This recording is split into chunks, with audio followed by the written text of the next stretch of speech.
What's up, guys? It's Rick Ginn. We are on the Flip with Rick channel. And today we're going to talk about some pretty cool stuff. I'm going to show you how to navigate through wholesaling, and anybody can do a double close. And here's the best part. You don't need funding. So most of you are probably watching this because you found wholesaling. You probably found me and Zach. I don't care how you got here. But you're probably being told you have to fully fund everything. It's that the doors are shutting, wholesaling's over, it's becoming a problem. And some of it's true. I ain't gonna lie to you. But the reality is, I want to give you options because me and Zach focus on people who started in wholesaling. This is how I got started. This is how every wholesaler got started. And we have to show somebody that has little to no money but has a great brain and truly wants to get ahead and wants the American dream of capitalism. And they found wholesaling, but they're telling you, you have to have the capital, you have to have the funds. Guys, these are how traditional businesses are done. It's never how real estate's been done, specifically talking about wholesaling today. So what we're going to do is go through, we're going to have a great conversation. I do have 23 years experience on this. I have done hundreds and hundreds of double closings. And what I want to do is simplify it to you. Now, the strategy I'm going to explain to you today is an option. You have endless options. Now, if you have no capital, you really need to pay attention to today, because I believe the message that's being told to you in the wholesaling community is there is only one way. You have to go through my program to get the funding. By the way, there's a million programs, not one particular program. And some of you call it hard money. You can call it soft money. You can call transactional funding. You can call it fix and flip money. It doesn't matter. It's for definition's sake, Cart, it is called capital. Now, how can I do this business in maybe one of these restrictive states that you hear all about? I don't waste my time focusing on the very few states that limit you. And I get it. There is a growing issue with this going across the United States, but listen, the one thing I've learned in life is change is always going to come about. And an entrepreneur solves problems and stays ahead of the curve. So wholesaling is going to be no different. And if you stay with me till the end, I'm going to show you how you could do any wholesale deal you want in America, in any state, any place, anytime, anywhere. See, people are trying to scare you with the word wholesale. Honestly, it excites the crap out of me. I love this business. Remember, we're in the business of helping people problems that realtors run from. We solve problems that people thought they got in the passive real estate, and it was a complete opposite. It was anything but passive, and we solve problems. Guys, there's pawn shops in the United States. Why? Because there is a need. Why? Because people make dumb mistakes. And right now, still in America, almost anybody can get a mortgage. And all you have to do is have stable income for basically 1 year and show that you're not out of control with your debt, and the government will back up a loan. And unfortunately, it doesn't work real well out there for most people. So foreclosure and everything. So it's always going to be in real estate. The reason why you're gravitated towards wholesaling like I was is forget the garage sale, forget going to eBay, go to the biggest asset class of them all, their houses. And now in America, the average house is, I haven't even checked in the last few months. I believe it's mid 400s to like 410. Someone can look me up and share it with me and go from there. So a couple ways to work with me. In the comments, introduce yourself, make a friend. This is a wholesaling community. If you are new to our community, welcome. We appreciate you. Me and Zach are the only ones that offer 100% education for free in wholesaling. Why? Because we believe it's a right, because there's so much misleading information out there, some good, a lot of bad. And why does someone have these big giant price tags on it? My theory, and Zach's as well too, because I taught him for free, he's my son, is we believe everyone should have the financial education to get ahead in life. And so you had it in your school system. I just bring it in wholesaling. Wholesaling is not for everybody. Actually, I'm going to be honest, 100 people go on my course. If I can get 5 or 7 to take action and actually write contracts and do it, I've done a favor. The problem with the other side of the community is they charge big fees for this, and people have these crazy expectations. And Wholesaling is real work. Like you're going to be exposed, meaning you're going to have to put yourself out there. You're going to have to take tremendous risk.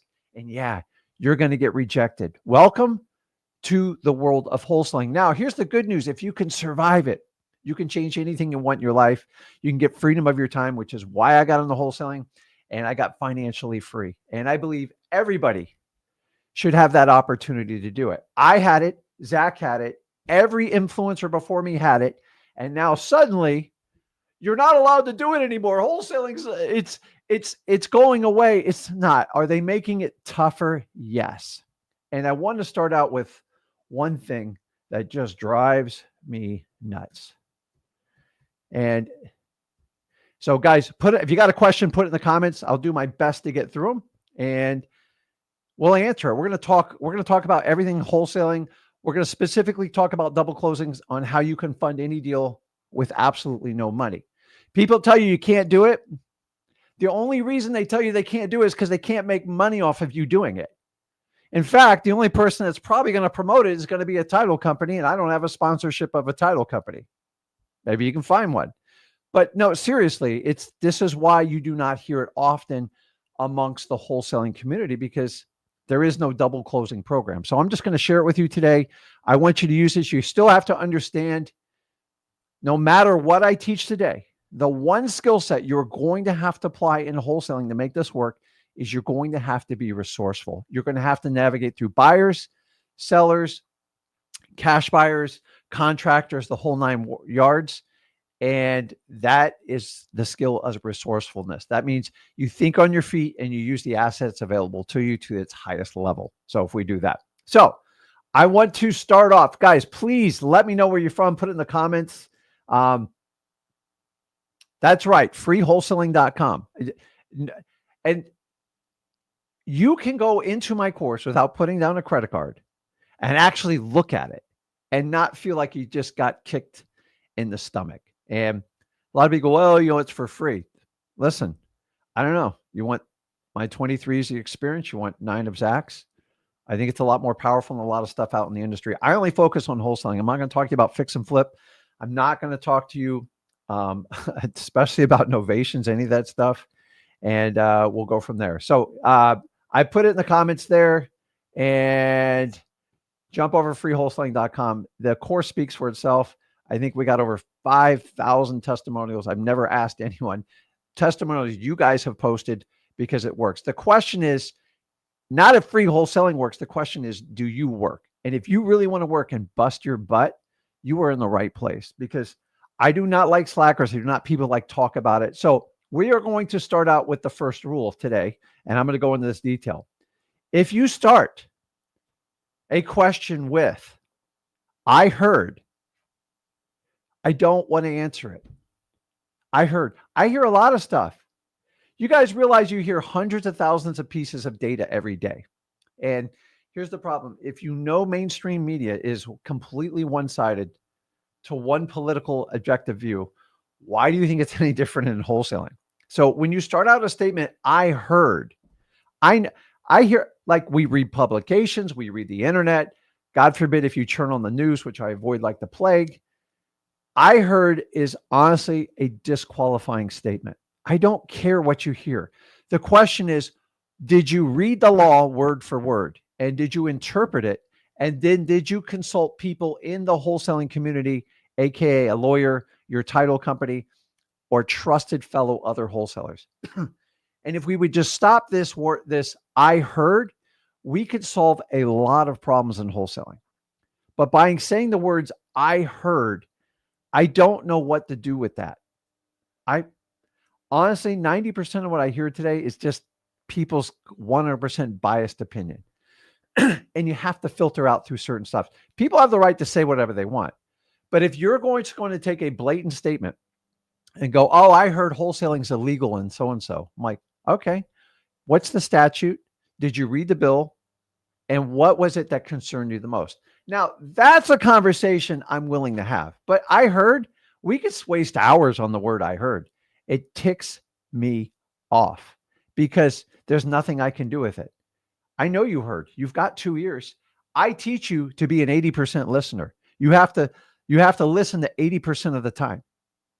So you're going to hear a lot. And the wholesaling community is loud.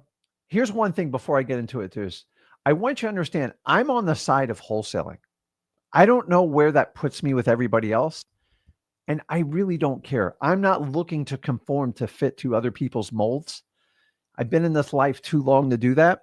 I'm telling you, I believe every wholesaler should have the exact right that I had, my son had, and everybody else had before it.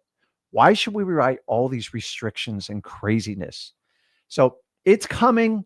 I don't deny that. But I'm just saying, stop panicking, guys. Because if you're going to focus on those few areas where they're attacking you, then if that's going to stumble you, I'm going to be honest, you probably wouldn't make it in wholesaling anyways. And so some people just want to obsess over the negative stuff. And I told you it was coming. Listen, change always comes. You used to be able to drive a car without a driver's license. You used to be able to transact on real estate without a license. And that all changed because some idiots messed it up for us. So number one, everything I go over to today is understanding outside of double closings is you have to take the power yourself. Get rid of the I heard statement first. And if you have a question, particularly in that state, we would love to hear from you. But read the bill, read the law, and then highlight what concerns you and how you are going to address the situation. Talk to your title company, talk to a lawyer, and please don't go out and find a lawyer that will find your opinion. Okay? It's called an asshole. You've got to go out and say, hey, how do you interpret this? And shut your mouth. Because if I talk to 10 different lawyers, I'm probably going to get 10 different stories. And so if I talk to 10 different lawyers and 8 say it this way, okay, now I got it. Now, I don't want to go out and talk and pull 10 lawyers, but we have to understand that. So let's jump into it. Make your guys make comments. Let's have some fun with this. And I want to talk.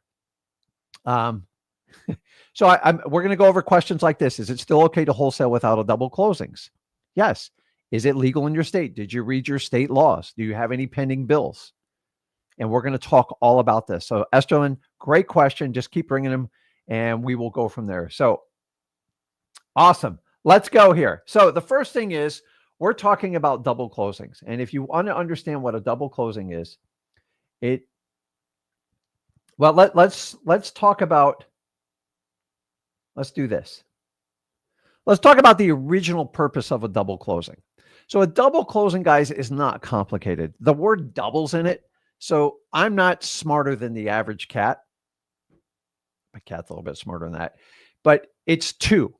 Double means dose, two, period. Do not complicate this. And the word double closing. Closings. I should put S on it for plural. But there are two closings. That's all you really have to wrap your brain around this. Do you understand that? It is just two closings as opposed to one closing. When we have one closing, our favorite way to do it in wholesaling is always going to be the assignment of contract. So let's go to the original purpose of why someone recommended double closing. And by the way, I've never been a huge advocate of doing double closings. And I'm going to tell you why. Number one, if you're doing wholesaling correct, your seller should have no problem with you making a profit. If you make $1 or you make 20, 30, 40,000, as long as you're fulfilling their needs and solving their problem, you have done the right thing as a wholesaler. And they will usually reward you with it, with their endorsement of you. Remember, at the end of the day, the main person that will run you under the bus in wholesaling is the seller. If you take care of your seller and solve their problem, most of these problems will go away, but we have to navigate through some of them. So what's the original reason we did it? Some of you guys, like in the last few years, I have to do a double closing because I don't want my seller to see what I made. If that's your attitude with wholesaling, you have learned it from the wrong people. I'm just here to tell you, they're going to find out anyways. And then my favorite one is, well, let me go around this one. The original one is sometimes people put in a non-assignable clause. This typically comes up when a realtor is involved. Honestly, 9 out of 10, if you give me a non-assignable contract, either a bank's involved or a realtor is involved. End of story. Now, if it's a good deal, the work around it is just doing a double closing. Just don't worry. I'm going to go through the mechanics of the double closing. But if we understand that the original purpose is non-assignable, this was really the only fix for it. Period. End of story. That was it. That's bad. Okay, guys, it's been a great live stream today. Is the only reason you do a double closing. That's why we originally did them. Now, the newest one I've seen really popped up in the last 5 years is, hey, Rick, I want to conceal how much money I'm making from my new buyer. And I got to tell you, I think that is the worst strategy of them all.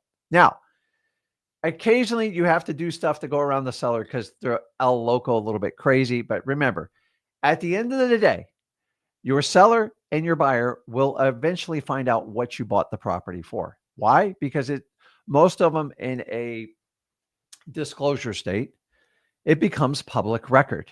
And I've gotten that phone call, and I do not hide behind any of them. Number one, I don't care what my cash buyer thinks I bought it for. And if you solely do double closings because you're scared of your cash buyer, you are doing dispo completely wrong. A good cash buyer doesn't care what you bought it for. They should only focus on how much money they make. What is their revenue potential? That's it. They focus on it. And there's a certain buyer out there that says, Rick, you can't make more than 10,000 off of me. Bye-bye. Bye. I only need one buyer. I don't need you. Like, I've had a father before and he sucked at doing that. And I don't need someone like you telling me what my limitations for myself, my family, and my future are. I have a phenomenal deal. I've offered it. It's take it or leave it. Well, I can't. Okay. Well, have a nice day. Maybe it's just not for you. And I will never work with that person again. But I've seen you guys lately. Well, they'll be difficult all the way to the end, and they'll usually mess up your closings. And these are the people that sue you the most. So please don't do a double closing because you have a pain in the ass cash buyer. It means you have the wrong cash buyer and you have the wrong dispo strategy. Go over to freewholesaling.com. Do not cater to these people. They are toxic. They are poison, and they're looking to beat down the wholesalers. And we as an industry should never deal with people that feel you should be limited. If they're going to make a $40,000 or $50,000 profit, why should they get upset if you make 20 or 25 on top of them? Who cares? They're greedy. They're selfish. It's like going into Costco and saying, you're buying a basketball for your kid and go, how much did you Costco pay for that basketball? They're not going to tell you. They don't care. Take it or leave it. And that's how you have to be. Guys, we don't have 400 properties to sell every month. Although I know a lot of people advertise that in their programs. I do X amount per month. Who gives a crap how many you do? How much profit do you make? So if a lot of you have between 1 and 5 houses a month, please don't give it away because the cash buyer is being difficult. That's my public service announcement today. So we have to understand it. Those were the original purposes for non-assignable. Some of you guys wanted to hire it from your sellers, which I think is a terrible, terrible mistake. And if you're trying to conceal the price from your cash buyer, get rid of them. The only time I ever tried to do this is when I got sued, because they just cloud the title and they try to negotiate with you and they don't care. They're not nice people. And if you cater to them, they will work you over. So I don't want you to do that and understand that. Now, here's the challenge, guys. All these proposed bills and laws, and I'm not going to get into the weeds on them. I'm just going to do some generalities because I focus on how to solve the problem instead of just festering over, I can't do anything. It's like, the guys, I've heard this since 2003. Like, I've been attacked multiple times in Florida. I've met with the state of Florida. I've met with Fannie. I've met with Freddie. I've looked at everything across the country. And I understand things change. But like, all you have to do is look across the entire world. If you guys want to do an interesting research, go research wholesaling in Australia, even New Zealand, Canada, Europe. Forget China, all that other stuff. It's because you can still do it there. They have a crap load of like regulations and stuff but people still go through it. And so we're at the beginning stages. You guys still have you have one of the greatest opportunities. There's like 95% of the country you have zero issues. Don't be that person that focuses on the 5% of the problem. Focus on the opportunities in front of you. And that's what I'm going to teach you today. So it's important as we move through here. We're going to talk about double closing, specifically how to solve these anti-wholesaling legislations so you do not have a problem with it. We'll go through everything. I'll go as long as I have to today. So you got questions? You guys want to stay on here? Let's do it. Now, let's talk about this. The new obstacle in wholesaling. It's just an obstacle. Guys, this is how you grow. If you want to hunker down and cry and like, I'm all about standing up and speaking on behalf of the wholesaling community. But I'm only one person. I'm pretty humble about what I do. So if we understand that, we're going to talk about double closing specifically moving forward on how to get around anti-wholesaling law. I mean, I looked at even some of these in West Virginia. The name of the law, check this out. I can't make this up. The abolishment of the Wholesaling Act. I mean, somebody pissed off somebody. And I got to think there was a bad wholesaler that pissed off some sort of politician's mother or sister, and they screwed him over. And we have some bad apples. No denying.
Hold.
Test.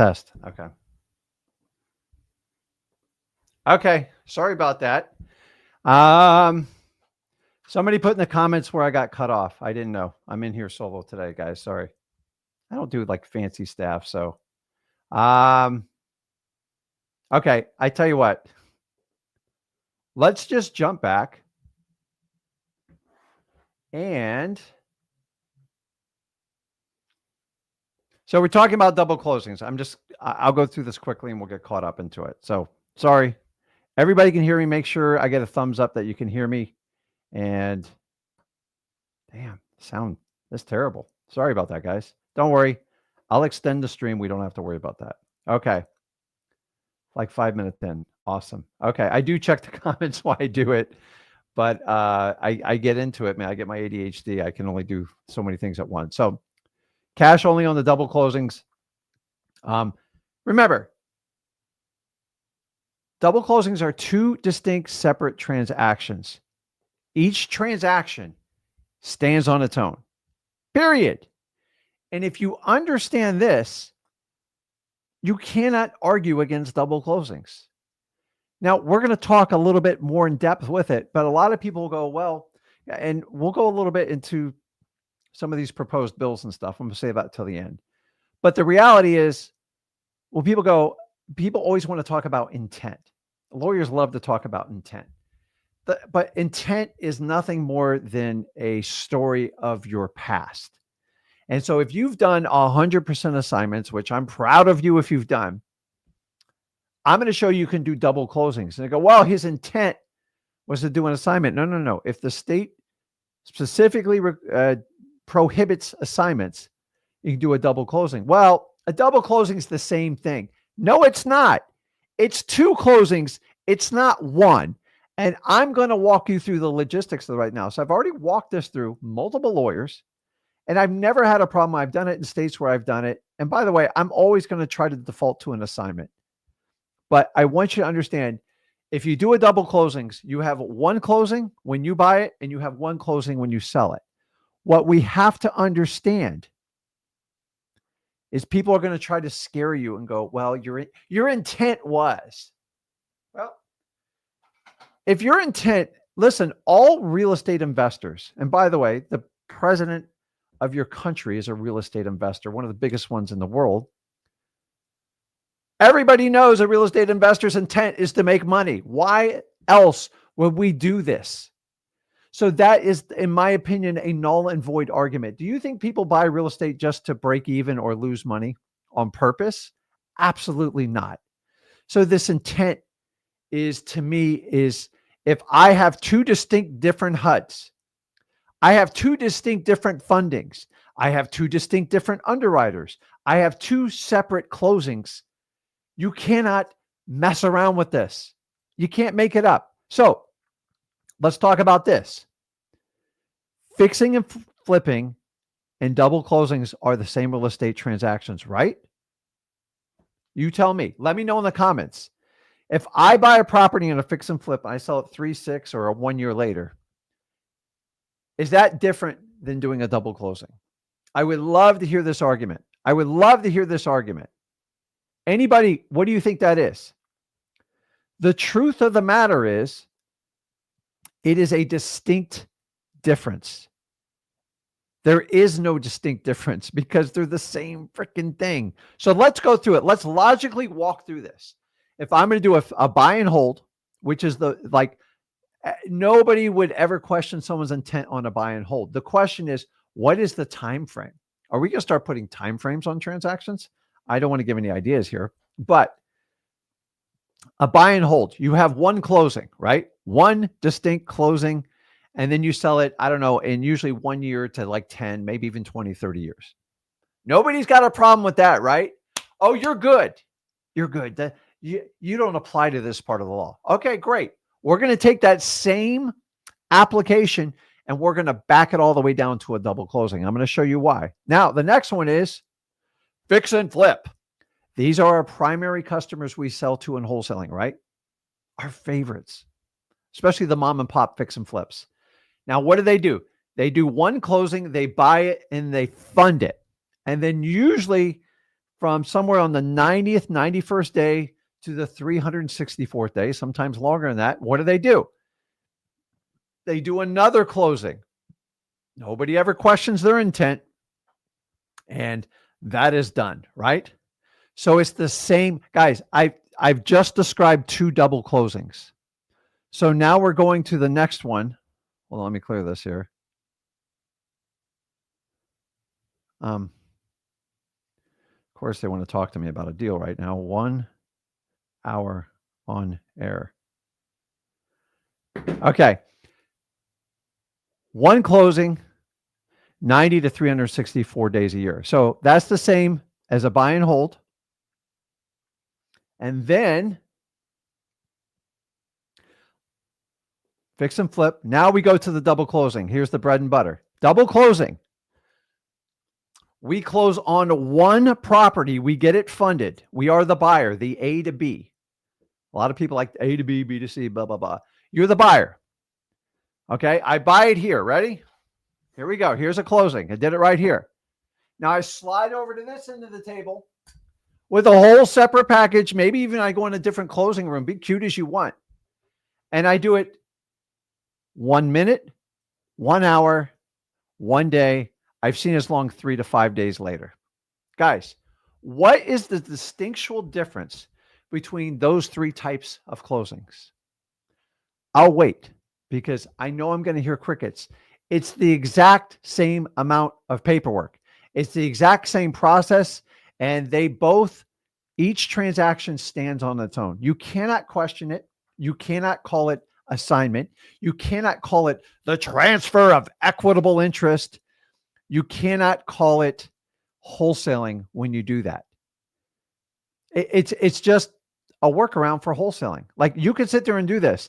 The minute they make double closings illegal, we're not in the United States anymore. Now, I'm going to tell you, do assignments as much as you can. But when someone tells you you have to get a fully funded, either they're going to profit from you or they're just not telling you all your options. And I get it. If they're not going to make money off of you, like, I can't blame them. We're in a capitalistic society. But you have to understand, with the double closings, you have 2 distinct different HUDs. They have different file names. And at some point, if you're going to tie every transaction together, what's the point of even having a HUD? What's the point of having title insurance?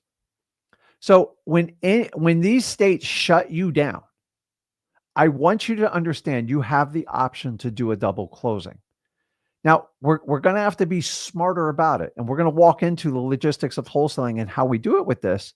But I want you to understand, stop thinking that you can't. It's basically a pseudo assignment. It's just legally done. So you do not break any laws and you don't risk getting any type of fines. No one's going to jail for this. That's just clickbait stuff. Same people tell you, oh, I stole a house, I did this, or the same people telling you can't do this. I find it ironic. Honestly, if there's any cleanup that needs to be done in the wholesaling business, it's how we teach. It's the paid courses. Like, let's just say what it is. And I would be the first one to say, okay, let's help organize it. I've already led the charge. I led it almost 5 years ago. I put all my stuff out there publicly for everyone to see. Why? Because I don't want you to come back and go, I didn't know we had to do this and that. I'm like, well, yeah, here, I told you so. So a lot of people will buy a course and they're like surprised at how much work it takes. And I think those people probably thought the wholesaling would be a lot easier and they were never meant for it. And that's why we get a lot of resistance on like the wholesaling thing. So, but anyways, I'm getting off beat here. 2 different HUDs. Each file is independent. Everybody understand that.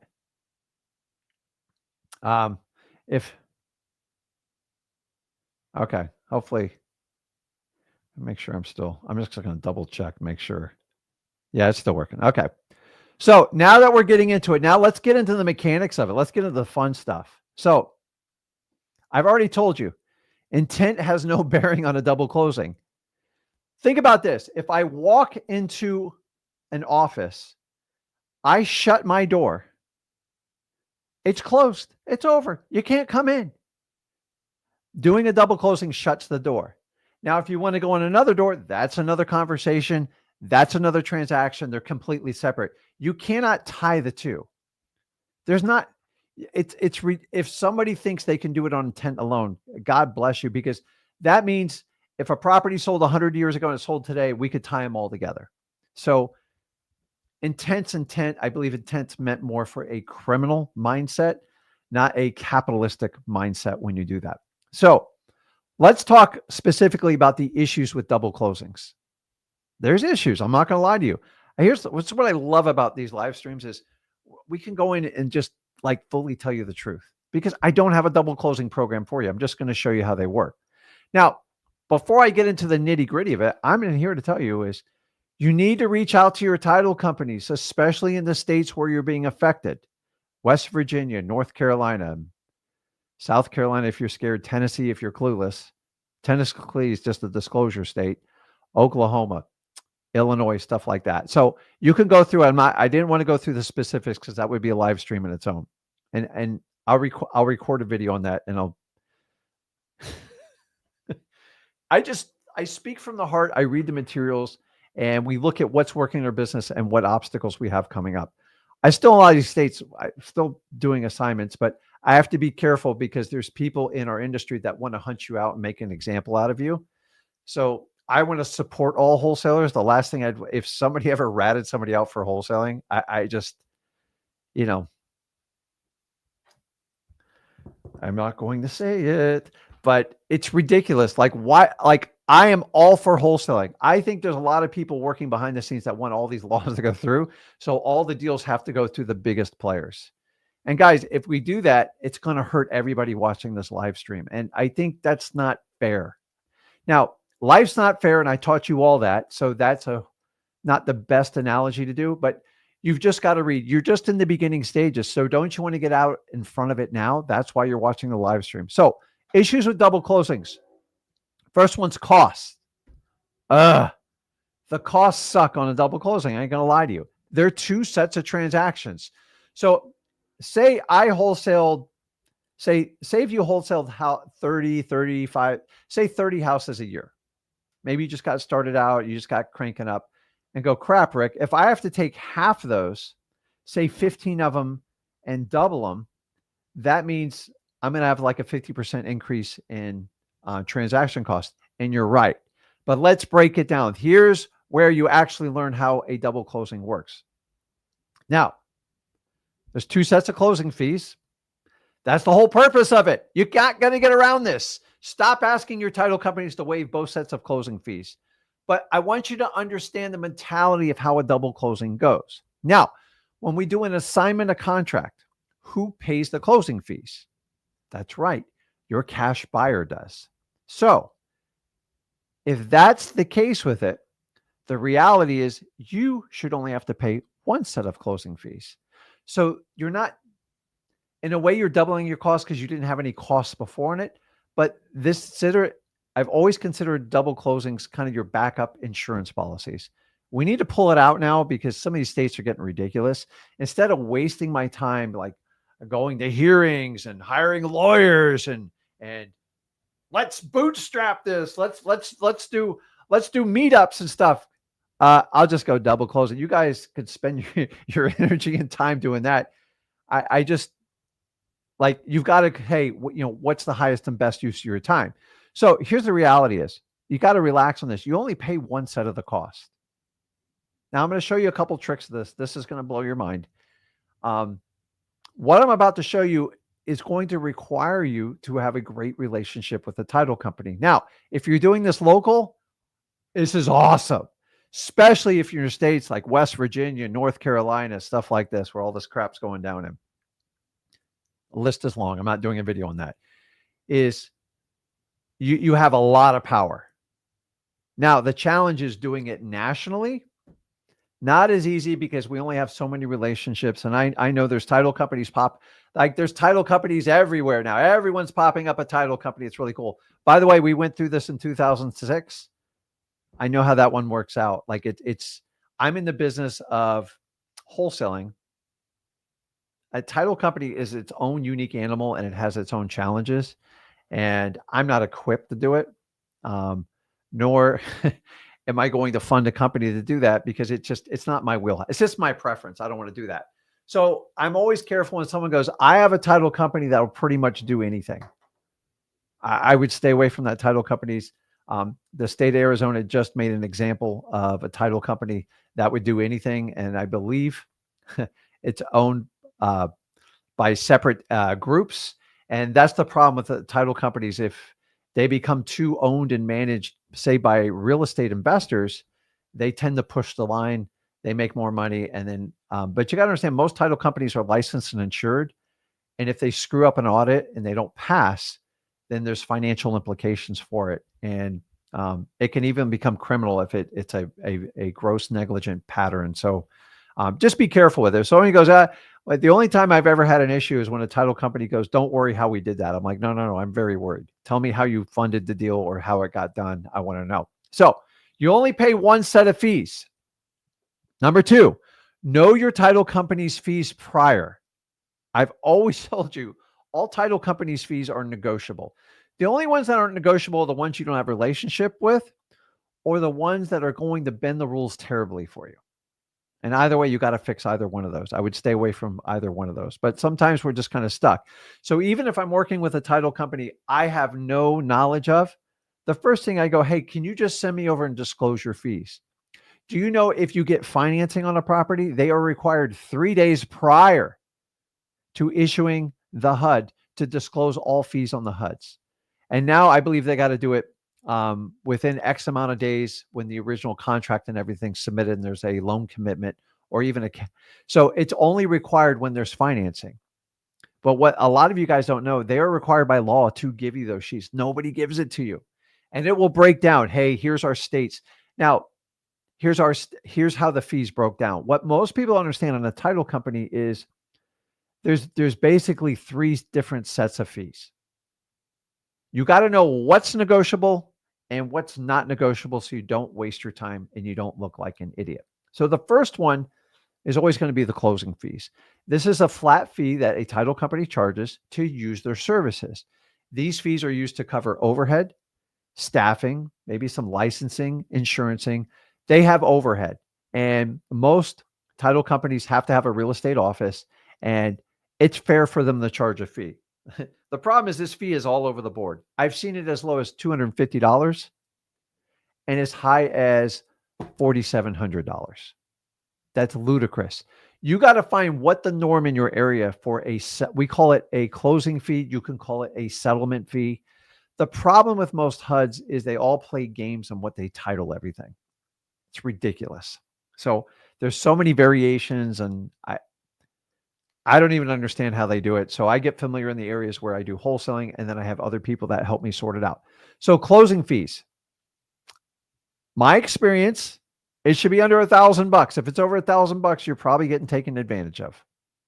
Now, depending if you're in a attorney state or a title company state, how they charge for that, sometimes I get very confused. Like we did one in Reading, Pennsylvania. It was I was kind of flabbergasted some of the cost, but we were making so much money. We just looked the other way and made it happen. And I said, listen, going forward, we need to know their cost up front. So I didn't ask for the cost and I got stuck with it, and we go from there. Now, the other part is the recording fees. They suck.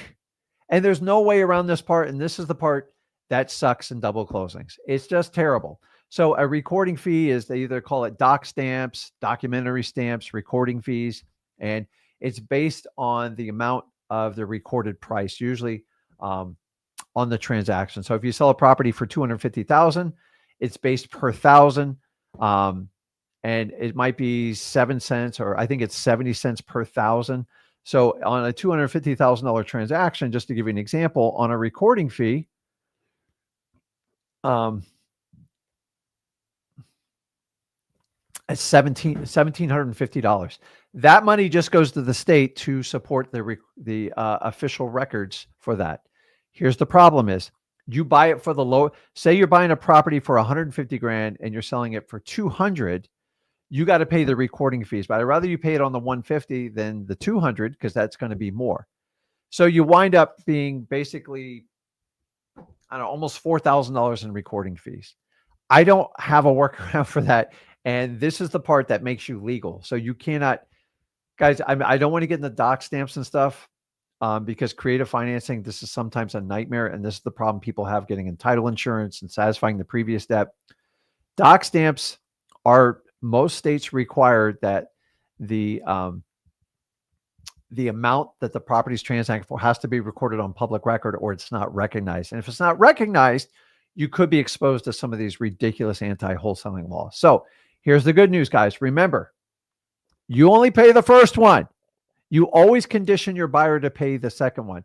Now, who says you can't ask your cash buyer to pay both sets of the closings? If they really want it and it's a high demand property, you can do this. Let me show you a couple ways to do that. So we have the closing fees. As I said, in my state, on average, it just depends where you are. In my local area, I pay around $500 to do a closing. It's fair. I get plenty of volume. They're very happy with me.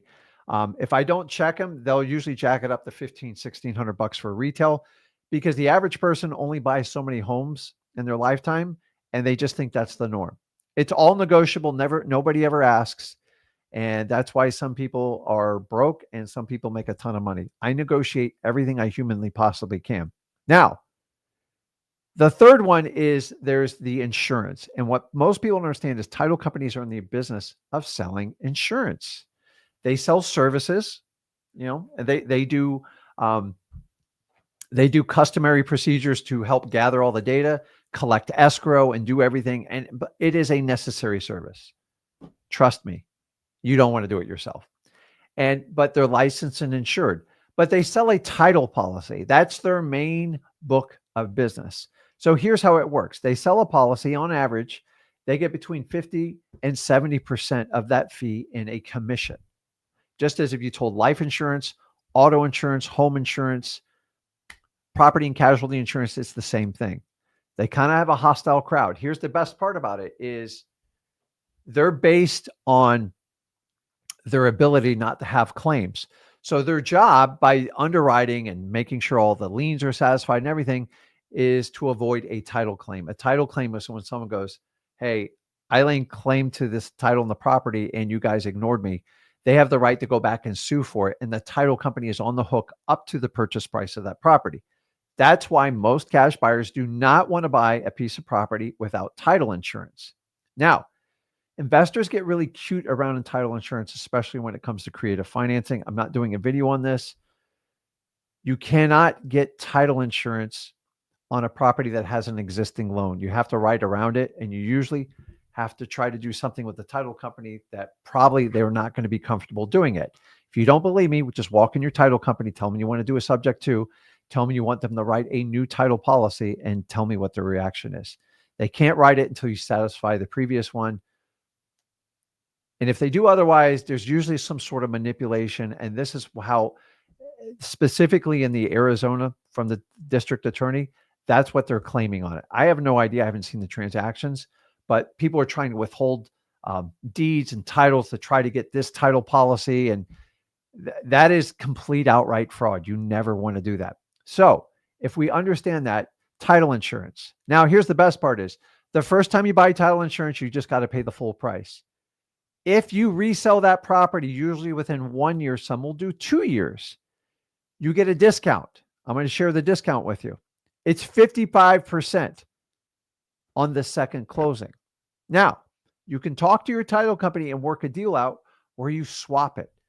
I always pay the cheaper of the title insurance. Now, how they do that, I leave it up to the title company. I want the cheapest cost in the title.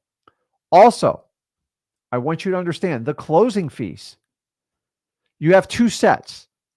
The first one's usually a higher price. The second one, my title companies will do the second one for $150. So if they charge $500 on the first closing, $150 on the second one, guess what? I pay the $150. And then when it comes to the title insurance, I get a 55% discount. Now, this is in my state, specifically Florida, because that's where I do a predominant amount of my transactions. But once we go outside of that, it's still open. Here's the best part is most title companies will make you sign a piece of paper saying, we made you aware of the discount to the title policy. I found this out the hard way after working with a title company for over 7 years. I did a lot of double closings just because of the beast of some of the transactions I did. And I signed these and I never got it offered. And a lawyer came to me and goes, I can get you a $65,000 settlement. The problem is I knew the people at the title company and they helped me make so much money. The 65 grand wasn't worth it, but I learned a lesson going forward. If you close a property within a year and do another transaction within it, you get a discounted title policy. Now that should make up for some of the documentary stamps, the recording fees, or the additional cost of doing the settlement fee. So if everybody understands this, when you do a double closings, the closing fee, the second fee, honestly, it should be at least 50% cheaper. So if I paid $500, I wouldn't pay more than $250. Guys, you cannot shove this down the title company's mouth. That is not your job. You need to get assistance. You need to know your title company before you close and understand this. You don't demand it. You just ask for it. And remember, title companies should be excited you're coming to them. Why? Because you're talking about what? What are we talking about? Double closings. Here's all title companies when they get the double closing. Rick's going to double my business. And they're right. And if I do that, I have to get discounted prices. Now, I'm talking specifically those of you doing wholesaling locally in the states that have been mostly affected. North Carolina seems to be the one that's popping up. The West Virginia one, the Abolishment of Wholesaling Act, that's most likely going to pass, unfortunately. Hopefully the North Carolina one will get beat. Listen, I don't think anybody watching this wants that to go through. Like it's just not good for the industry. And anyways, we have to prepare for it if it does, and we'll keep going on and talking about it. But we're talking about double closings and how to do it. Now, we are going to get very specific. Don't worry, we're going to dive into this. I'm not doing an entire one on the laws. I let other people waste time on what you can't do. I'm going to focus on what you can do. This is a distinct difference with me. I sit here, I could all day do stuff about what you can't do. Oh God, they're going to do this. And I can whine and cry about it, but like, it doesn't help you. So if I tell you can't whine and cry, I can't do the same thing either. So I got to hold myself accountable to it because there's plenty of other people who carry that torch. I just let them. Like, that's it. So if everybody understands that, and you can break down the fees. Now, I'm going to remind you again. I'm going to put this up here. Put this in the comments. Who is the one person you are obligated to satisfy in a wholesaling transaction to basically protect you from all the crap that could be used against you. Laws, bills, I don't know, course creators, stuff like that. Who is the one person that you cannot afford to screw over in wholesaling? And if you guys like, Jelson's got it, Sam's got it, everybody understands this. It's not yourself. No, it's your seller. This is the person they're going to use to run you under the bus if one of these extreme states like West Virginia wants to nail you on a wholesaling law. Let me ask you this. If your wholesaler's happy, everyone's happy, use the right title company, nobody's going to fish for this stuff. This comes because people piss off sellers. They lie to them. They manipulate them. They hide material facts. And you know what they do? They complain. They complain to their local representatives. They work it up the chain. They see a pattern, and that's how these laws come about. And so I'm just telling you, at the end of the day, if you do not piss off your seller, and you're going to piss off some of them because they get confused and sometimes they make haste decisions, is you cannot force them to close. Now, especially if they're in a distressed situation. And most of your states have laws to protect people that are in some sort of distressed seller, like foreclosure, anything like that, tax delinquencies. If they want to get out, just guys, if you can't solve the problem, let them out. I don't know who taught, like, go record this memorandum thing. You just dig yourself in deeper. And with these proposed laws and bills, you're going to get annihilated, because the minute that the homeowner has to testify how devious and misrepresenting you were, it's going to go horrible for you. Now, let me ask you, what if you actually helped your homeowner, got him out of a terrible spot? They wrote you a letter of recommendation. They wrote you an amazing testimonial, and say one of these states still wanted to go after you. It would be a tough, tough case for people to do, because who got harmed? Oh, did a real estate agent get their feelings hurt because a wholesaler actually helped somebody out?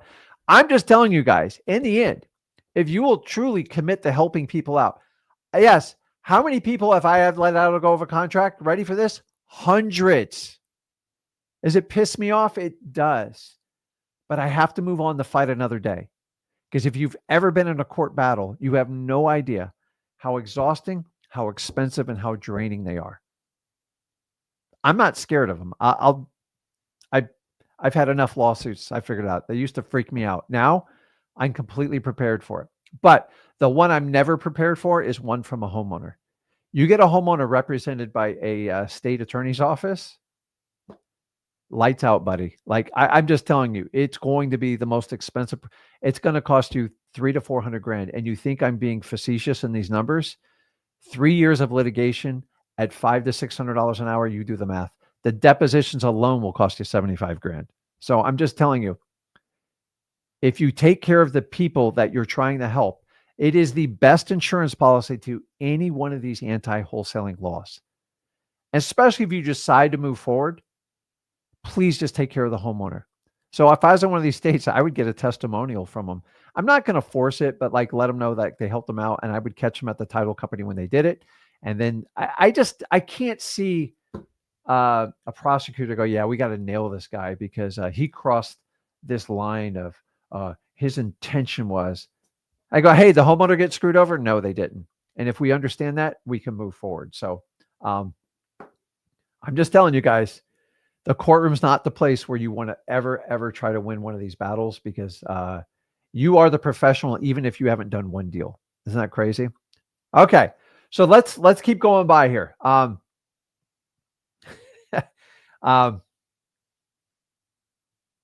We have to understand that. So now we're going to talk a little bit more about some of these anti-wholesaling. So it's your job to help the seller, the one that has the power to take legal action if needed. If you guys take care of your seller, most of these problems would be mitigated. But the reality is, if you take care of your seller and you do it in one of these states that have anti-wholesaling laws, are you protected?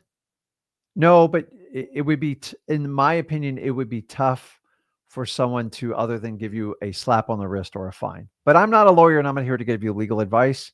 And so my recommendation is, number one, research your state. And God forbid, do not use the quote I heard. So I know you guys are here to find out what are my thoughts about these anti-wholesaling laws. As once again, um, I think it's ridiculous, like most people, and I think for the most part we're all on the same common ground. It's like a bit of a witch hunt type of deal, and where does this stop? Like at some point, here's the reality. There's a law that you're supposed to have your hand on the wheel at 10 and 2. None of you do it. Hell, I don't. My car drives itself. So it's like I'm the worst offender type of deal. There's all sorts of like legality laws that are just so stupid. People just leave them on the books. And until someone really gets hurt or someone gets screwed over, that's when they press the law. And I believe that's a big part of wholesaling. But I'm not here to get anybody in legal trouble. I don't want anyone to take. The last thing I want is a wholesaler to get sued. It's just ridiculous. Unless you screwed over a homeowner, that's a whole different number. So moving forward, I want you to understand on these anti-wholesaling laws, one of the best ways so you get tuned in, if you do this locally or nationally, I want you to understand this. You've got to understand your title company's policies. So we always talk about policy and the law. Policy is tighter than the law. Everybody understand that? These are the rules of our organization. You have your own policies in your own home with your kids, your family, and everybody you work with. And I want you to understand this. There's a lot of title companies that won't even do assignment of contracts. They're like, oh, I'm scared. Okay. I get it. If I own a title company, I see why they appease the realtors because it's 95% of the business and you would be crazy just to cater to 5%. Right? So if we understand that, you're going to meet title companies goes, I'm not comfortable. My boss doesn't want me to do that. Don't make them do it. Just move on. Find someone that will work with you and understand. So everything I'm sharing with you, double closing, this is live. Yeah, I do it live. This is me speaking. I've got a monitor with comments. That's it. There's no teleprompter. I'm telling you the way it is because I do this every day. Is you got to find out what they're willing to do and what they won't do. And if you know what their policies and you know what the laws are, you can make decisions as a business owner, as a wholesaler, what you're comfortable moving forward doing. And I advise everybody to strongly take that in. In the state of Florida, there are title companies that just won't do an assignment of contract. It's just their policy. And some of you guys make that, oh, it's the new law I heard, or somebody says, no, it's ridiculous. South Carolina, you can still legally do assignment of contracts. It's written specifically into the law. Now, the interpretation of it, I'm not here to argue the law. I'm not a lawyer. There's a reason I don't want to be a lawyer. They're professional arguers. I don't like to argue. I like to win. So 50% of lawyers are wrong every day. As long as they get paid, they'll argue anything. Guys, you have to understand what your title company's policies are on these views. So if I'm in West Virginia, if I'm in Pennsylvania, if I'm in North Carolina, have you had that deep discussion with that title company or found the right title company? And a lot of you guys think you can call up and tell your title company, you have to do this because Rick and Zach said that. No. I have title companies rejecting me almost on a daily basis. I get it. People tell me, Rick, you need to find your own title company. No, that's not my wheelhouse. I don't want to do that. I'll leave that to others to do. God knows we need the services for it. And those of you who go, Rick, you need a transaction coordinator. Until you've done like 100 deals, don't even consider a transaction coordinator. You don't need it. You're the transaction coordinator. So guys, here's how I feel. Change is inevitable. It's coming. We all know this. Why do we act shocked and, oh my God, I can't believe they did this?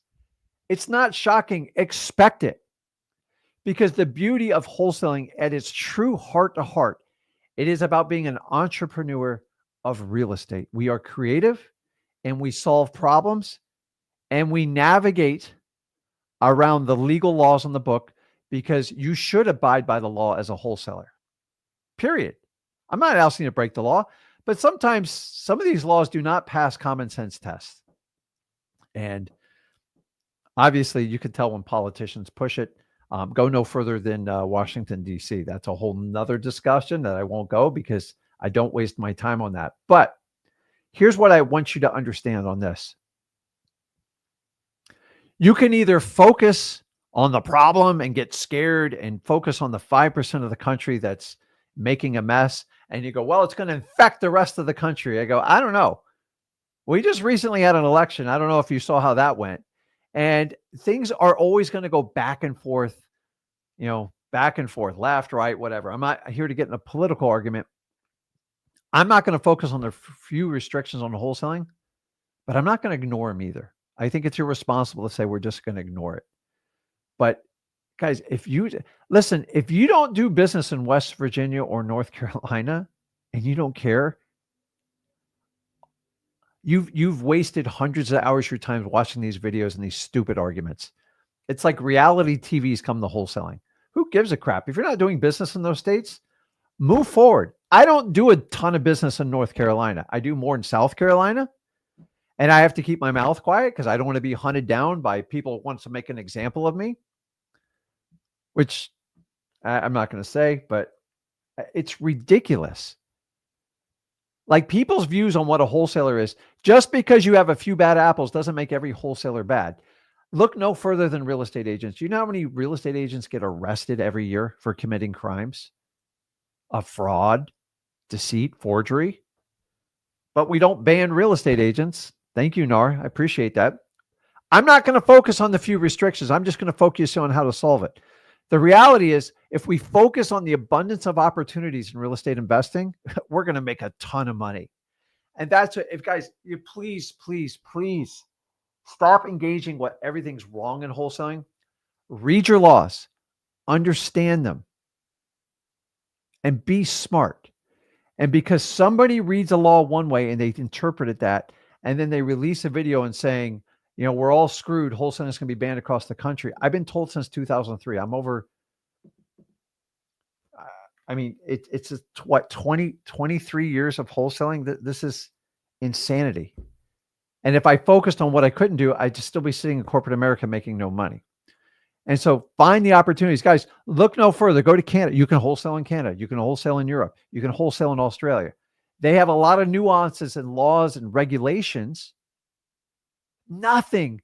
The United States has nothing even near those. So sometimes we have to step out of our own world and go, crap, I'm whining just about a few little things. Now, if I had a magic wand to stop all this crap, I would do it in a heartbeat. I think most people would.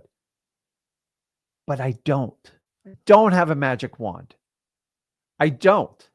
But I've always told you, me and Zach stood up 3 years ago. And what did I tell you? Meet with your local state representatives. Nobody backed me and Zach up on it. Nobody, why would we do that? I don't even know who my state representatives are.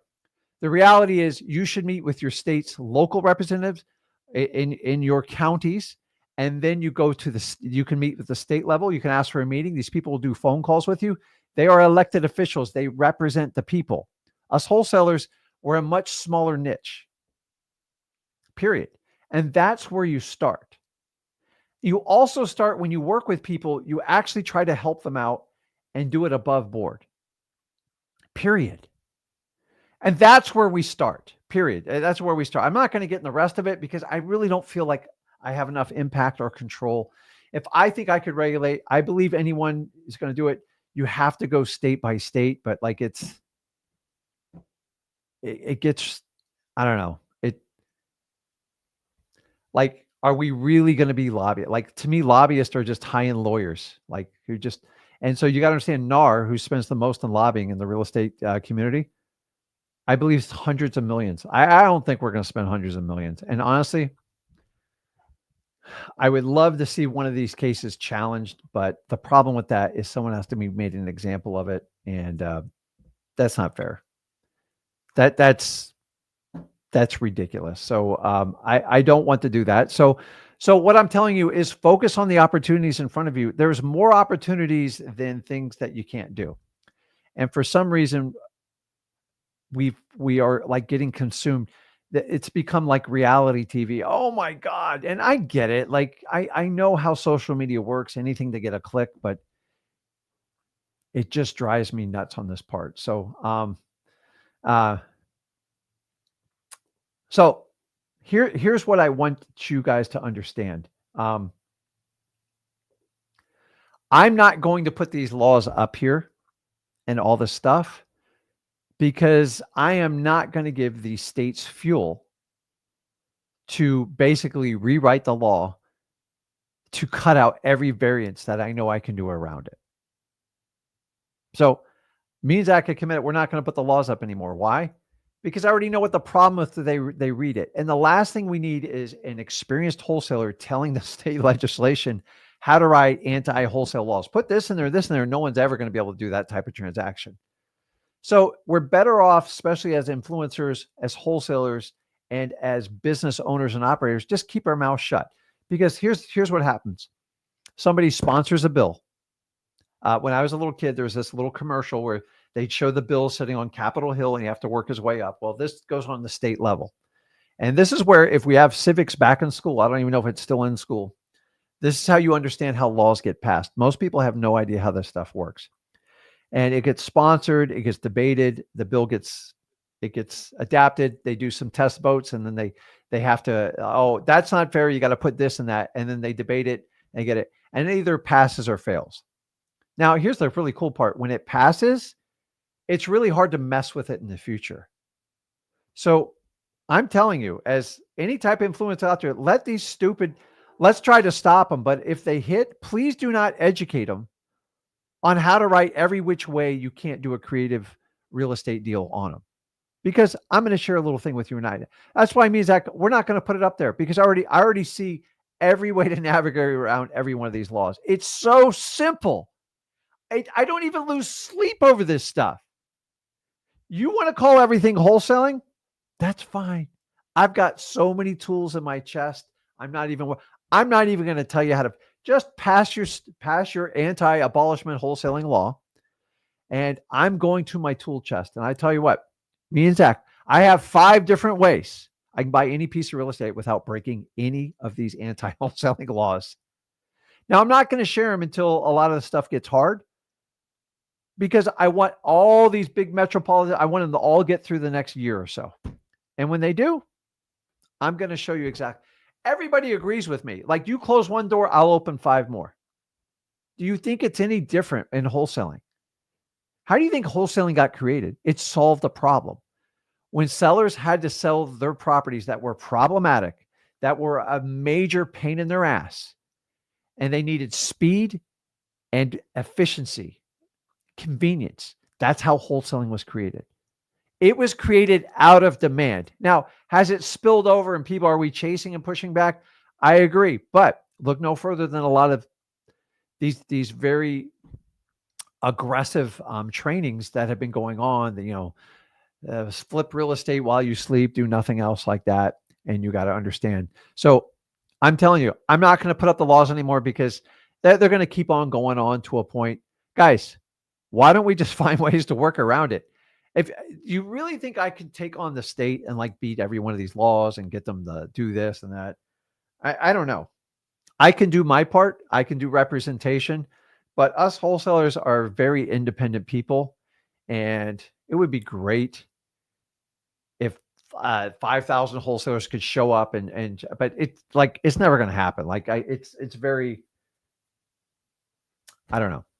I would love to see one of these case laws challenged. Now, I've always told you that your constitutional right, I believe it's Amendment 10 in the Constitution, it says states shall not interfere with the obligation of contractual rights. But I'll be the first to tell you, it hasn't really been pressed, and it got squashed for a while. But I will tell you, during a recent publication about some of the tests on states' abilities to override were challenged under this amendment, under the Constitution, and they won. So maybe it does get some life whenever one of these went out of the Supreme Court. But guys, that's not my goal. The last thing I ever want is to have someone have to go through that kind of court battle, because to get to the Supreme Court, guys, it would have to be really, really tough. So let some of these stupid laws pass. Make your voice known, write letters, make phone calls. I support all of it. But for God's sakes, read your state laws. But for God's sakes, whatever I tell you to do, please don't start out anything with, I heard. I'll go through the comments and see, it goes, I heard. So no. Guys, the bottom line is you can get around it. Now, let's walk through. Let's talk about most of what these laws are attacking. So if we understand the areas they're attacking, then we can break down the particulars and focus on it. And me and Zach will do some additional segments to help you out as the wholesaler. Now, I'm telling you, I had a lot of questions. Well, Rick, how do we deal with the marketing aspect of wholesaling if we're doing a double closing? Well, let me ask you this. Let me ask you this. Double closings is the same thing as house flipping. You call it whatever you want. Double closing is just a more expedited version of it. I've always told you you're going to have to be resourceful in wholesaling. Rick, can I do a double closing and still walk my buyers through? Yes. Keep your sellers happy. Keep them informed. Keep them engaged. Vet your cash buyers, make sure they're real, and understand the tolerance of your seller to bring people through there. Oh my God, but what about the intent? Listen, if you're buying the property, you're buying the property. Just make the decision sooner and later in your inspection period. I will tell you that double closings should not be for every type of wholesale deal. I believe in the last, really since 2013, that's when wholesaling got ridiculous because everybody did it. And by the way, most people that were wholesaling 2013 to 2020 were just pure speculators. Why? Because they all failed as soon as the market switched. That's not how wholesaling works. Now, those same people can't figure out how to make wholesaling work because they got spoiled. They took the lazy way, and now they want to figure out how to be a marathon wholesaler, and they can't figure out how to get their traction back. That's because they didn't understand the game. And if you understand what I'm saying here is you've double closings. There's just certain, if you guys would write the contracts for the right price, it would solve most of your problems. But those of you who just want to get a yes, and you don't want a relationship with your seller, and maybe you just want to do pay per leads, and someone told you, hey, you don't have to do, I saw a live stream the other day go, all you have to do is focus on selling your properties. Well, good luck with that. You're going to be a low-level realtor if you do that. I've never seen anybody, there's a few exceptions, but for the most part, you're going to struggle doing that.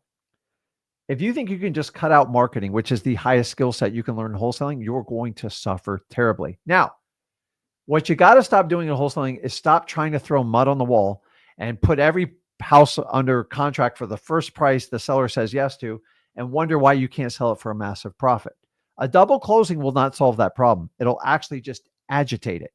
Now, if I buy a house for, say, $100,000 and I got a solid buyer for $135,000 and I have a lot of action on that property, double closing will absolutely solve your funding issues. Everyone tells you got to fund it, you got to wait 30 days. No, once you have two different sets of closings, you have separated yourself in the eyes of the law. Now, I'm not a lawyer. You can go run it by your legal team, by your lawyer, whatever. I've never had someone ever come back on a double closing. In fact, I've never had somebody come back on the assignment of contract. But the reality of this situation is by doing the double closing, you solve it. Double closings will not work for crappy deals. They don't work. It's not going to solve the problem. So let's do this. Let's walk through the breakdown of what most of these bills will do. Now, I've already told you, me and Zach have 5 different ways I can take down any transaction. I've already prepared the documentation. I'm going to hold back because I'm not going to give any of these legislators, lawmakers, politicians, or anybody else. And by the way, the last thing we should do is we should ask to repeal these bills or amend them to make them very clear, because a lot of these bills, the one thing I've learned is they're very ambiguous, and ambiguous is a lawyer's dream. And remember, if it's ambiguous, it's gray area and the seller's pissed, you're probably going to be in a bad spot. So once again, take care of your seller. And I think it fixes a lot of the problem there because they're the main problem that instigates why people get sued or get attacked by district attorneys. So if we understand that, please don't panic. Double closings, you can do it with no money at all. Now, by saying that is, I see some people already says, can you do transactional funding? You can. I like transactional funding. Here's the catch with transactional funding. Most good transactional funders will only do it if you have a buyer lined up that's ready to go in escrow. It is a phenomenal way to do it. Now, I'm here to tell you, here's a little secret. Transactional funding, double closing, they can almost blend together. They're almost like the same cost. It just depends on it. If you want to learn about transactional funding, do a little bit of research. It's just where you borrow money to clear. Now, I do not approve of transactional funding for EMD deposits. I think that is predatory and it's very misleading. And I don't think that is proper because that really misrepresents the transaction. Transactional funding allows you to bridge the gap. So I would loan money on transactional funding if you show me that the buyer's in escrow, they've committed to the agreement and they're ready to go. That's awesome. Now, you could do transactional funding or double closing. Double closing is going to more cover you. Transactional funding is issued to property, and we could do it a separate video and get into more specifics on that. But remember, double closings really equates to house flippings. It's just a more expedient way to do it. If it takes 1 day or a year, in the eyes of the law, it's 2 separate transactions. So people can sit there arguing 10 all year. I just don't think any lawyer in the world would want to take that up with the backing that you took care of the homeowner. So let's go through and talk about what all these laws and bills really break down real quick. Let's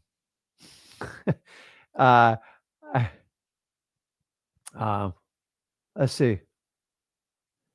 I see some of you guys talking about all the different type of claims. I use money fund to buy and purchase. How do we go about? Okay. So let's do this. Everyone's asking me about the law, so let's just dive into it. So most of these bills, a bill is a proposed legislation to go into place that hasn't passed yet. And most of us are talking specifically in like North Carolina and West Virginia. If guys, just Google and read it for God's sakes. I'm not going to put it up for obvious reasons. I'll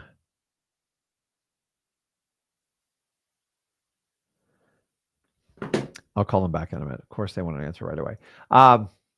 Welcome to being a wholesaler. It's always, and I got employees and it's still hitting my desk. So most of these bills are going to basically focus on 4 distinct categories. Go to any one of these laws. If you want to put in the comments, I'll even discuss it with you and help you out. Number 1, disclosure. Tennessee is a prime example of this. And in my opinion, Tennessee legalized wholesaling by saying you just have to disclose it. How do you disclose it? You just stick it in a contract. Why do you think a realtor's average contract is almost like 20 pages? Nobody reads these damn disclosures. I'm just telling you the facts. Like, you ever get like the longer the contract, the more crap you know is in it. The clarity of a wholesaler's contract, like people used to laugh when I give them a 1.5-page contract. They're like, they can't be real. I go, nope, that's it. I agree to everything on this paper. Anything outside of that, I don't agree to. If people would just do that, you could understand people much clearly. But now we got to get entire novels to understand what people can and cannot do to you. You get too many realtors and lawyers and politicians involved, you come up with 30, 40-page contracts. Don't be surprised. By the time I'm on this earth, we're going to have 50-page contracts. When I started out, real estate was most 4 to 5 pages. Now we're in the mid-20s in Florida, and it just keeps going on and on and on and on. So it's crazy. And you know what? I find it funny. I find it that we have to be very careful as wholesalers. We never say we're foreclosure specialists, none of that crap. Even though we probably have more knowledge about the foreclosure process than any other realtors combined. But a realtor can get certification to be a foreclosure consultant specialist, but there's no problem with them to market that, put it on their business cards, on all their letterheads and everything. But you do that as a wholesaler, boy, you're asking for trouble. Don't ever do that, by the way. You do not want to be that person. Disclosure. So Tennessee basically says you have to disclose. If you don't, they can get out and keep their EMD. I can solve the disclosure one in one stroke. So if you have a state where there's a disclosure issue, it is a piece of cake. Arizona, the exact same thing. And I actually agree with the law. Like, fine. If you have a possibility of wholesaling, put it in your contract and let your clients know. The reality is, guys, sometimes we don't know until we actually get the thing inked and get the number on it. We have enough capital to do it? Does it need full rehab? Does it need a gut job? Does it need just a tenant? What does the property need? And we don't know till the very end. So disclosure to me is the easiest of them all to fix. Everybody understand that. So I want you to do it. You have an exercise. You go to your specific state that you're doing business in, find out what it is. And if it's a disclosure, go find out the disclosure that covers you and run it by a real estate attorney or run it by your title company and or both. You're covered. It's a piece of cake. I just find it like people do entire videos. Oh my God, Tennessee just banned holes. They didn't. They just said disclose it. What's wrong with that? No, I'm never going to discuss how to do a property in a trust because there's risks that you guys don't even know about in that. And that's a very advanced strategy. And listen, 5 is the basics. The 5 is core basics I could teach anyone. I could do 30 if you want. I could do trust. I could do transfers of an LLCs. We can go on. We can go on very complicated installment executory contracts. But I'm telling you, there's 5 basic ones I could teach anybody in wholesaling. You can easily navigate through any of these laws. But do you want me to teach you that stuff, or do you want me to focus on the negativity of what you can't do? Because if you focus on what you can't do, that's what your life's going to be. So why don't we focus on the opportunity? Disclosure is the easiest of them all to solve. If you're in like Tennessee, Arizona, I know there's more than that. We can go from there. Number 2, which this is a cute little clever way they do it. Okay. This is the funny one. Marketing. You cannot market, solicit. And now they try electronically. You can't knock on the door.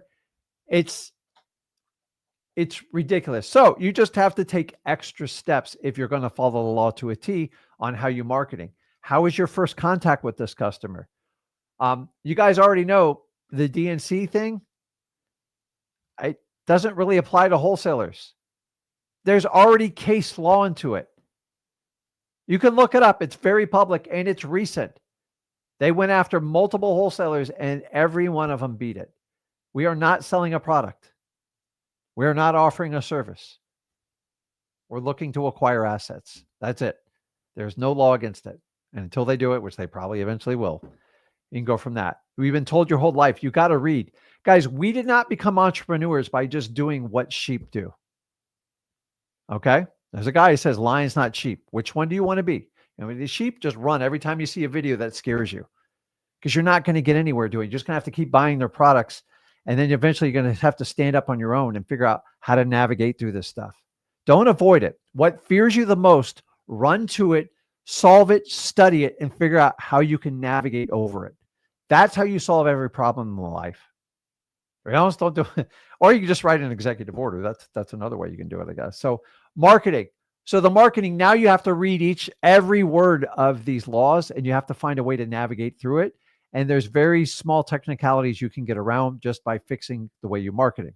The third one, which I find a major pain in the ass, and it pisses me off, it's licensing. And the licensing sucks because here's what they do. Okay. To transact on real estate, like say, state of Illinois, if you do more than one transaction in a 12-month period, you have to have basically a broker's license, whatever real estate license. So here's the problem with it. They've actually gotten pretty smart about this. Number 1, it generates revenue for the state. So I think they have a biased opinion. Number 2, they feel like they can regulate you with it, which they kind of can. And number 3, they put you in a corner to where they know you're going to be extremely limited in your ability to market people. And that's where they want to shove you in there because realtors can't do the cold calling. They cannot do the texting. They can't do a lot of that stuff.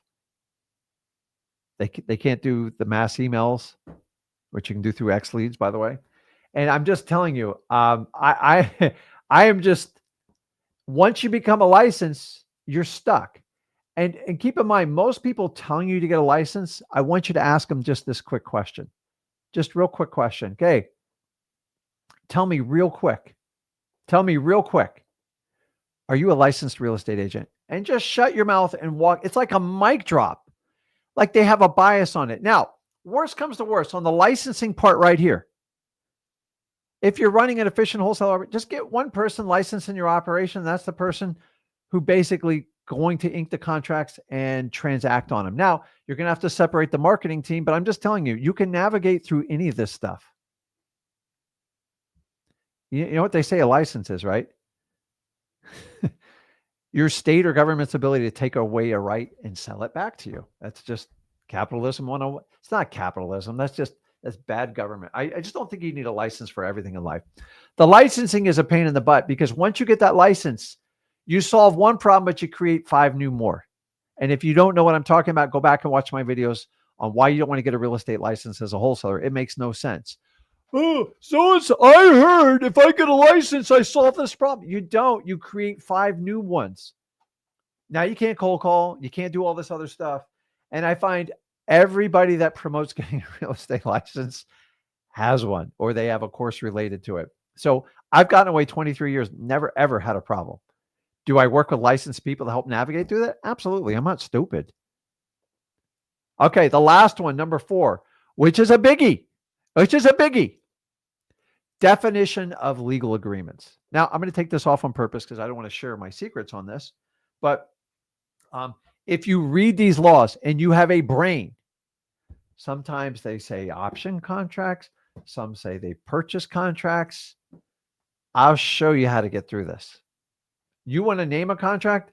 I've got 5 more. I can just, okay, we'll do this one. And the odds of them amending stuff, it would be very tough. So we want to be quiet about this.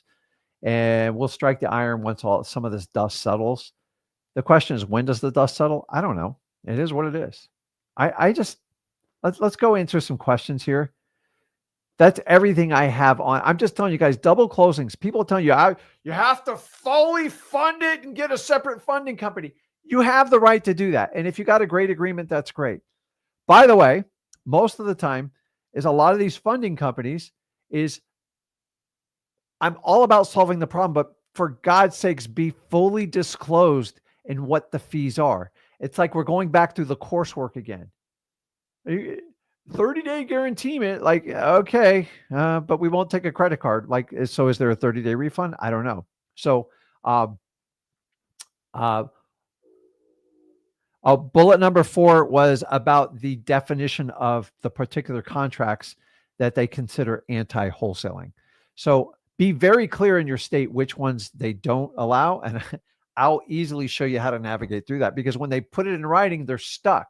So if I use a different type of contract, then I'm not wholesaling because I didn't use your particular type of contract. Oh, you didn't write that in the law? I'm so sorry.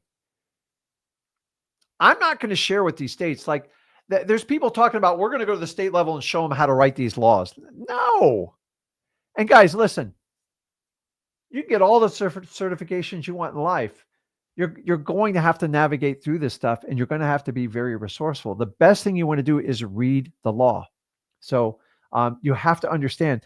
I just read one of these recent ones. Like, my eyes are dropped. I'm like, there's the smoking gun. I just avoid this one thing and they can't do anything. It's simple. You guys know what a PSA is. I'm not going to say it out loud. It's just an abbreviation. Multiple states have said, hey, if you use a PSA, then you're considered a wholesaler. Well, that's fine. I'll give you another contract to use. It's a piece of cake. Guys, I never worried about these laws. I've never, ever had a problem. Like, people really panicked with South Carolina. And I know people are on a witch hunt on, like, South Carolina. Like, do you want to be the person that hunts on I want to be the person that hunts for deals, not try to bust a wholesaler. And I just think we all know these are ridiculous and they're absolutely crazy. And I'm just telling you, I'm getting tired of, these laws stop. Like, if you are losing sleep over this, if you're considering quitting wholesaling, you were never made out to be it. And that's just the truth. And they'll keep pandering to you. Oh my God, do this. Listen, you can get funding, but a lot of the funding says, oh, you never have to make a payment. You never do this. In my opinion, just go to your title company, find a local. If you want to do it that way, you could do a hard money and you could find out what the fees are and you can negotiate everything. But if you're going to use a funding company, make sure everything's spelled out. What are the fees? What are the points? Is there a prepayment? I know I don't have to make payments, but a lot of them say on the 90th day, the property reverts back to them, which you want to talk about like hammering you. You could do hard money, you go for a year and they wouldn't take the property away from you. I'm not a big hard money fan, especially for a beginner, but you've got to find ways. The double closing, in my opinion, solves most of your problems, especially those people without cash. Now, I promise you, you're going to get blowback on the internet. Oh, double closings, the intent, it's going to be illegal. Show me. Show me anyone who's ever committed a crime by doing a double closing. They're two separate HUDs. And if the title company wants to write it and it passes their underwriting requirement, you can't tie two transactions and go, because he did this one, that's wholesaling, that voids the other one, and we're going to fine him and throw him in jail for wholesaling. You do that, you might as well just leave America. And I don't believe America is made like that. And so I love wholesaling, guys. I love it. I just, how we want to solve it, I don't know. I think sometimes too many egos get played in this business. And I've always told you, if you truly want to become the best version of yourself, you're going to have to leave your ego at home. Now, I'm not young anymore, so it's easy for me to say that. My son's younger, and don't ever mistake his passion for not loving wholesaling. And the one thing I will tell you he stands for, just like I did, which I taught him, I'm his father, is we represent the average wholesaler in America. I'm not the guy that represents the guy that does these people. Oh, I do 40 or 50 properties a month. That's not who I'm here for. You guys have figured it out. And honestly, those people want most of these laws to go through because they would monopolize the entire market. If you want to work with me and Zach, people always ask me, and we're working on better systems. Number one, make sure you check out X Leads. That's how we learn how to do all our deals, how we do all our training and everything else. Also, if you want to JV with us, we have a program where you can JV with us. That's right. We split it 50-50, depending if we do funding or not, depending if we have to navigate through some of these laws. You don't have to pay any money. Don't ever pay any fees submitting a wholesale deal. It makes absolutely zero sense to me. Because people generate hundreds of thousands of dollars and they don't really have to do anything. And I don't agree with that. Now, maybe they have cost on it. Okay, that's it. But submit a deal with me. I promise you, I will never ask for a credit card or anything like that. Sellmypaper.com. Even if you have a deal, you go, hey, I don't quite how to close it. Send it through our team. We'll take a look at it. Make sure you are nice to my staff, because if you're not nice, I'm not going to do a deal with you. And number two, if it's a crappy deal, we're going to just tell you right off the bat. And we're working on AI right now to screen out all the crap. All that stuff you guys send me from realtors, I'm not interested in, unless it's a smoking deal and you know the story behind it. So how can you work with me? Number one, check out X Leads. It'll make you a better wholesaler. It's an all-in-one software, and it's designed by wholesalers, people that actually do wholesaling, that actually love this business. Number two, if you want to submit us a deal, sellmypaper.com. I got it right here on the bottom. If it's a crappy deal, I'm probably going to hurt your feelings, and I don't mean to do that, but somebody has to tell you the truth. Life is not fair, and we have to understand wholesaling is meant for great deals. Crappy deals, even double closing won't solve it for you. Something happened in 2013 that broke us, especially on the internet with wholesaling. And the reality is it wasn't wholesaling, it was speculating. And all these people are trying to figure out, how can I manipulate wholesaling to make it work going in the forward? Here's the bottom line. Go to freewholesaling.com.